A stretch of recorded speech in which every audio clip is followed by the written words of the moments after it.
শিয়ারা লাখ লাখ সুন্নি হত্যা করছে, এটা হচ্ছে একটা। আরেকটা হচ্ছে কি, ইরান বিভিন্ন দেশের নিজেদের প্রক্সি গ্রুপ বানায় রাখছে, ওই গ্রুপ দিয়ে যুদ্ধ চালাইতেছে। তো এগুলা কি হয়েছে, এগুলো নাকি ইরানের প্রক্সি গ্রুপ। আজকে আমি এই দুইটা বিষয় নিয়ে কথা বলবো। আপনি আসেন সুন্নি হত্যা নিয়ে। বাংলাদেশে মুক্তিযুদ্ধ হয় নাই, পাকিস্তান মিলিটারি এলারা বাংলাদেশের লাখ লাখ মানুষ মরে নাই, তাহলে এই যে লাখ লাখ মানুষ যে শহীদ হয়েছে, এরা কি, এরা সুন্নি ছিল না? তাহলে পাকিস্তানের বেলায় তো এরা বলে না যে পাকিস্তান সুন্নি হত্যা করছে।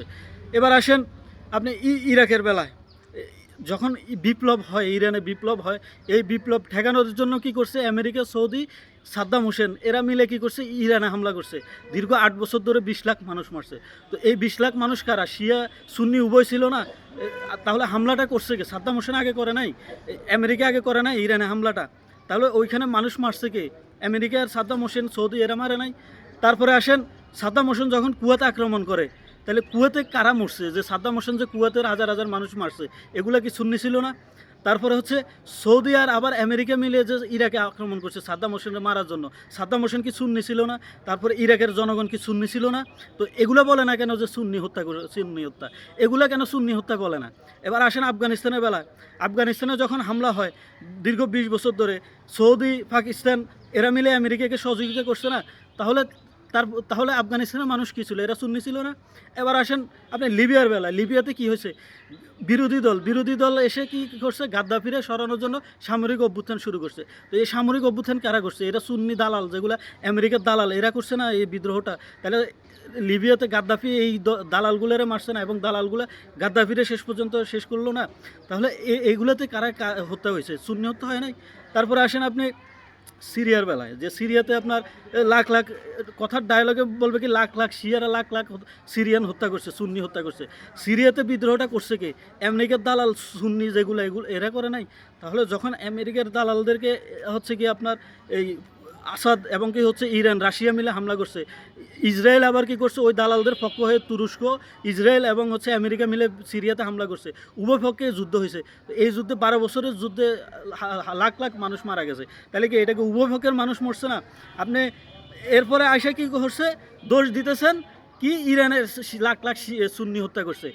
ভাই, বিশ্বের সব দেশে যুদ্ধ হইতেছে, সবগুলো দেশের সাথে সৌদি, তারপরে মধ্যপ্রাচ্যের মুসলিম দেশগুলো কোনো না কোনোভাবে জড়িত, কিন্তু সবাই এদের বেলায় এসে সিম্পিতি দেখাবে, কোনো কিছুই না। কিন্তু ইরান যখন ওই যে দালালদেরকে মারতে যাবে, তখনই আসবে যে সুন্নি হত্যা করে ফেলতেছে। এই হচ্ছে এদের একটা কালচার, মুনাফেকদের কালচার। এবার আসেন আপনি ইরানের যে গ্রুপের বিষয়, আপনি দেখেন লেবাননে কি কোনো সরকারি সশস্ত্র বাহিনী নাই, এটা পুরো বিলুপ্ত হয়ে গেছে। ওখানে লিড করে কে? জাতিসংঘ। এখন জাতিসংঘ এসে কি বলতেছে, গত কিছুদিন আগেও হিজবুল্লাহর ডিরেক্ট অর্ডার দিছে যে আপনার নিরস্ত্রীকরণ করতে হবে, মানে হিজবুল্লাহ কোনো অস্ত্র রাখতে পারবে না, অস্ত্র জমা দিয়ে দিতে হবে, এবং কি তারা যুদ্ধ স্থগিত করতে হবে। এখন হিজবুল্লাহ কার জন্য যুদ্ধ করতেছে? এরা কি ইরানের জন্য যুদ্ধ করতেছে? এরা এদের দেশ লেবাননের জন্য যুদ্ধ করতেছে না ইসরায়েলের সাথে? এখন যদি এই জাতিসংঘ এবং লেবাননের সরকার যদি বলে যে তোমরা যুদ্ধ করিও না, তো ইরান এই হিজবুল্লাহ যদি এখন এই সরকারে মারে, তাহলে এটা কি ইরানের দোষ হবে? এটা কি আপনার ইয়ের দোষ হবে? এবার আসেন আপনি হামাসের বেলায়। এই কানা মুনাফেকগুলো, বদির মুনাফেকগুলো কখনো হামাস, ইসরায়েলের দোষ দেখবে না। এই যে ইসরায়েল লাখ লাখ মানুষ ফিলিস্তিনে মারতেছে, এরা দোষ দেখবে কি হামাস কেন মারছে, হামাসের দোষ। এরা মানে এই মুনাফেকগুলা ইসরায়েল থেকে, ইহুদিদের থেকেও এই মুসলিমদের দোষ বেশি দেখবে। তারপরে আসেন আপনি এখন ইরানের বেলায়, মানে ইরাক, যে কোনো দেশের কিছু হলেই এই মুনাফিকগুলো আগে এসে সরব। এরা তো শিয়ারা লাখ লাখ মুসলিম হত্যা করছে। আরে ভাই, ইরাক শেষ, সিরিয়া শেষ, লেবানন শেষ। গতকাল রাতে ইরানে হামলার আগে 4 ঘন্টা ধরে লেবাননে হামলা করছে, হিজবুল্লাহরে পুরা ইয়ে করে ফেলছে, এটা তো খবরে আসেই নাই। তারপরে হচ্ছে গিয়ে ইরানে হামলাটা করছে। এখন ইরানে হামলাটা ঠিক আছে, ইরান হচ্ছে অনেক বিশাল একটা দেশ, পুরো দেশটা কাভার করা কখনো একটা দেশের জন্য সম্ভব না। তো ইরানের কি হয়েছে, কিছু জেনারেল মারা গেছে, যারা হচ্ছে পরমাণু বিজ্ঞানী ছিল, জেনারেল ছিল। এখন অনেকে বলতেছে আরে ইরান তো এটা মশা মাছির মতো খেলতেছে, জেনারেল মরে যাইতেছে, এরা তো এটা তলে তলে চুক্তি করতেছে ইসরায়েলের সাথে। আরে ভাই, রাশিয়া এত শক্তিশালী দেশ হয়েও ইউক্রেন কি করছে, আমেরিকা কি করছে, জার্মানি সহ মিলে, ব্রিটেন সহ মিলে রাশিয়াতে হচ্ছে ড্রোন পাঠাইছে ট্রাকে করে রাশিয়ার মধ্যেই।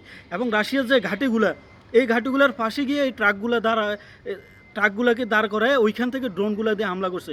আর এই ড্রোনগুলো এতটাই নিচ দিয়ে যায় যে এগুলো রাডারেও আসে না, যার কারণে রাশিয়ার হচ্ছে 34% পারমাণবিক বোমাবাহী বিমানগুলো ধ্বংস হয়ে গেছে। 34% একটা এয়ারবেসের ধরতে গেলে প্রায় 1/3 চলে গেছে। রাশিয়া এরকম শক্তিধর হয়েও এটা ডিফেন্স করতে পারে নাই। আর ইরানে যে গতকালকে যে হামলাটায় এতগুলো জেনারেল আর পরমাণু বিজ্ঞানী প্রায় 6 জন মরে গেছে, শহীদ হয়েছে, এটা কিভাবে হয়েছে? এইটাই হচ্ছে এই ইসরায়েল হচ্ছে গিয়ে আগে থেকেই ওখানে ড্রোনগুলো মজুত করে রেখেছিল। এই তাদের টার্গেটই ছিল হচ্ছে এদেরকে আগে থেকে টার্গেট করে রাখছিল, এবং কি হচ্ছে যার ফলে এরা সফলভাবে এই হামলাটা করতে পারছে। আর যে বিমান দিয়ে যে হামলাগুলো হয়েছে এগুলো হচ্ছে বিভিন্ন আপনার মানুষের এরিয়াগুলোতে, বসবাস স্থলে, এবং কি হচ্ছে যেগুলো নিউক্লিয়ার সাইট যেগুলোতে হামলা হয়েছে এগুলো তো আপনার ওইভাবে হয় নাই, এগুলো তো কোনো ক্ষয়ক্ষতি হয় নাই। তো যাই হোক, এখন শোনা, গুপ্তচর সব দেশে আছে। কিছুদিন আগে ইরানও হচ্ছে ইসরায়েলের অনেকগুলো নথি পাইছে ইসরায়েলের ইহুদি কয়েকজন গুপ্তচরের মাধ্যমে। আবার হচ্ছে ইরানের মধ্যে অনেক গুপ্তচর আছে যারা হচ্ছে আপনার এই বিভিন্ন সময় ইসরায়েলের হয়ে কাজ করে। এই গুপ্তচরগুলোই হচ্ছে মূলত এই তথ্যগুলো দিয়ে থাকে। এখন ইরান যে এগুলোরে কিছু করে না এমন না, গত কয়েকদিন আগেও 2 জন হচ্ছে গুপ্তচরকে এরা ফাঁসি দিয়েছে এই যে ইসরায়েলের হয়ে গুপ্তচর বৃত্তির জন্য। তো এটা আসলে মুনাফেক আর ইহুদিবাদীদের যুদ্ধ। মুনাফেক আর ইহুদিবাদী সব এক এখন। আর হচ্ছে যারা হকের পথে আছে প্রতিরোধ তারাই হচ্ছে এখন কোণঠাসা হয়ে যাচ্ছে। এটাই হচ্ছে মূলত বাস্তব কথা। আপনি ইরান ধ্বংস হয়ে গেলে মধ্যপ্রাচ্যে আর ওইভাবে কোনো অস্তিত্ব থাকবে না, সবগুলো দেশ এলোমেলা হয়ে যাবে। আর এটা হবে কারণ ইমাম মাহাদি আসবে, এটা যেমন সত্য, মুসলিমদের বিজয় হবে এটাও সত্য। আর ইমাম মাহাদি আসার আগে মুসলিমরা পুরোপুরি কোণঠাসা হয়ে যাবে, এটাও সত্য। তো এগুলোই এখন হচ্ছে, কিন্তু তারপরেও মুনাফেকরা এগুলো মানতে নারাজ। এরা মনে করে যে আরে এগুলো তো কিছুই না, এগুলো তো কোনো কিছুই হচ্ছে না। যাই হোক, এগুলো যত দিন যাবে তত আরও স্পষ্ট হবে।